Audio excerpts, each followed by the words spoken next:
ঘন এবং ঝলমলে চুল পেতে চান? তাহলে ভিডিওটা আপনারই জন্য। হ্যালো এভরিওয়ান, আসসালামু আলাইকুম। It's mister Jahan Irene. Welcome to review চ্যানেলে।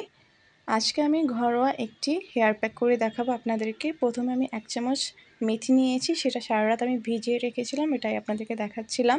মেথির গুণাবলী বলে আমি শেষ করতে পারবো না। মেথির সাথে আমি মোরিঙ্গা নিয়েছি, আর সজনে পাতা নামেই পরিচিত। এটা আমাদের আশেপাশে থাকে। এটার গুণাবলী আমরা অনেকেই জানি না বা অনেকেই জানি কিন্তু ইউজ করি না। এর গুণাবলী বলে আমি একদম শেষ করতে পারবো না। আপনারা মোরিঙ্গা বা সজনে পাতা গুগলে সার্চ করলেই দেখতে পারবেন এর উপকারিতা।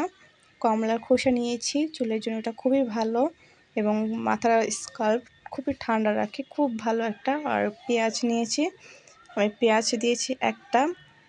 A few moments later. সামান্য আমি পানি দিয়েছি। আপনারা চাইলে কালো জিরা দিতে পারেন, যা আমাদের সর্বরোগের মহা ওষুধ নামেই পরিচিত। আমার মিক্স করা হয়ে গেছে। এই যে আমি এখন বাটিতে নিয়ে নিয়েছি। দেখেছেন, মনে হচ্ছে না যে আমি মেহেদি পাতা ব্লেন্ড করেছি? কি সুন্দর কালার এসেছে। এবং আমি সামান্য আর একটু পানি মিক্স করে নিব। ঘন অনেক হয়েছে। আমি ব্যবহার করার পরও সামান্যটুকু ছিল, সেটা আমার বাবার মাথায় দিয়ে দিয়েছিলাম।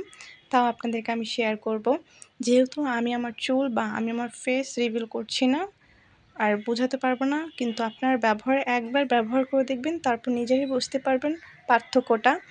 আর প্রতি সপ্তাহে কোনো না কোনো একটা হেয়ার প্যাক ঘরে মেক করে আপনারা চুলে দিতে পারেন। হাজার হাজার টাকা খরচ না করে ঘরে সামান্য কিছু উপাদান দিয়ে আপনি কিন্তু হেয়ার প্যাক, হেয়ার মাস্ক যেটাই বলেন না কেন তৈরি করতে পারেন। এই যে আমার বাবাকে দিয়ে দিয়েছি। যদি ভিডিও ভালো লেগে থাকে লাইক কমেন্ট শেয়ার করতে ভুলবেন না। আশা করি। আল্লাহ হাফেজ।